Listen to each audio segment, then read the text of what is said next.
రాజన్న సిరిసిల్ల జిల్లా వేములవాడ అర్బన్ మండలం అగ్రహారం గ్రామంలో హనుమాన్ జయంతి వేడుకలు ఘనంగా నిర్వహించబడ్డాయి। ఈ సందర్భంగా జోడు ఆంజనేయ స్వామి ఆలయంలో ప్రత్యేక పూజలు భక్తి శ్రద్ధలతో జరిపారు। పర్వదినాన్ని పురస్కరించుకొని భారీ సంఖ్యలో భక్తులు ఆలయానికి తరలివచ్చి స్వామివారి దర్శనం చేసుకుని ప్రత్యేక పూజల్లో పాల్గొన్నారు। భక్తులకు ఎలాంటి అసౌకర్యం కలగకుండా అధికారులు సమగ్ర ఏర్పాట్లు చేశారు। తాగునీరు, క్యూ లైన్లు వంటి సౌకర్యాలు కల్పించారు।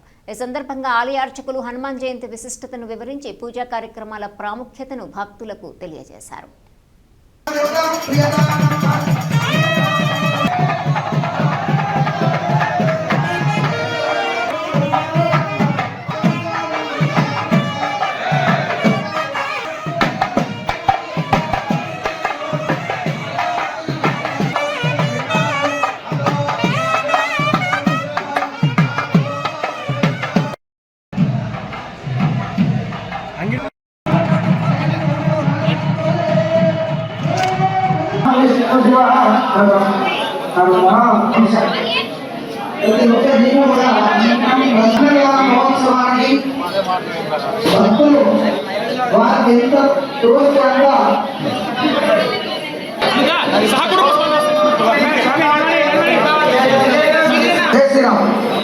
కౌంటర్లో సంప్రదించగలరు।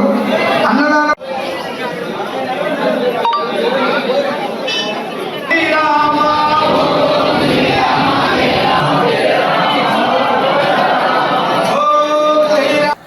అగ్రహారం శ్రీ జోడి ఆంజనేయ స్వామి దేవాలయం చాలా పవిత్రత పేరు పొందినటువంటి ఒక దేవాలయం। తీర్థయాత్రలో చూసినటువంటి ఒక భక్తులకు ముగ్ధుడై కోరిన రోళ్లకెల్లా కొంగు బంగారమై ఉన్నటువంటి ఒక శ్రీ జోడి ఆంజనేయ స్వామి క్షేత్రంలో ఈరోజు హనుమత్ జయంతి పురస్కరించుకొని రుద్ర సుప్రభాతము, తర్వాత స్వామివారికి అభిషేకము, పరివార దేవతలకు అభిషేకము, అలంకరణం సాధించి మళ్ళీ ఈరోజు జెండావిష్కరణ సమస్తం కూడా సుభిక్షంగా ఉండాలి, దేశము రాష్ట్రమని కూడా సమస్తం కూడా ఆ రామ ఆంజనేయ స్వామి అనుగ్రహం చేత సుఖ సౌఖ్య సౌభాగ్యం పొందాలని కోరుకుంటూ జెండావిష్కరణ కార్యక్రమం ఉంటుంది। మళ్ళా ఈరోజు ప్రత్యేకంగా రథోత్సవం ఉండడం వల్ల రథానికి అష్టబరులు, దిష్టి కుంభము, రథంపై స్వామివారి యొక్క ఊరేగింపు, ఇటువంటి ఒక మహోత్సవం కలదు। ఇటువంటి ఒక పరమ పవిత్రమైన పుణ్యక్షేత్రము ఆంజనేయ స్వామి క్షేత్రము।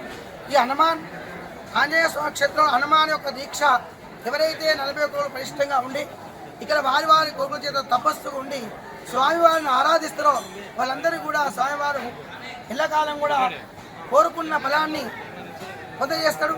అట్లే కాకుండా ఈ ఆంజనేయ స్వామి క్షేత్రంలో సంవత్సరం కోసం వర్షే ప్రయుక్తాన సంవత్సరం కోసారి చైత్ర శుద్ధ సప్తమి మొదలుకొని పౌర్ణమి పర్యంతం భక్తోత్సవాలు, నవరాత్ర దీక్షలు ఉంటాయి।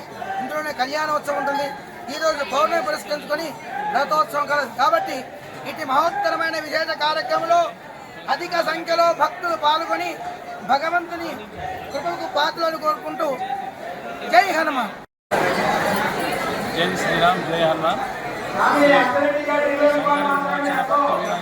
దేవాలయం అగ్రహారంలో మనం ఈరోజు స్వామివారి జయంతి కార్యక్రమాన్ని పురస్కరించుకొని స్వామివారి యొక్క ఉత్సవాల్లో పాల్గొంటున్నాము। అందులో భాగంగా ఈరోజు సాయంత్రం 5 గంటలకు కూడా స్వామివారి యొక్క రథోత్సవం ఉంటుంది। మరి మధ్యాహ్నము స్వామివారిని దర్శించుకునే భక్తులకు మరి అందరి నిమిషాలలో కూడా మనము భోజనాలు వసతులు కూడా మన భోజనాలు వసతులు కూడా ఏర్పాటు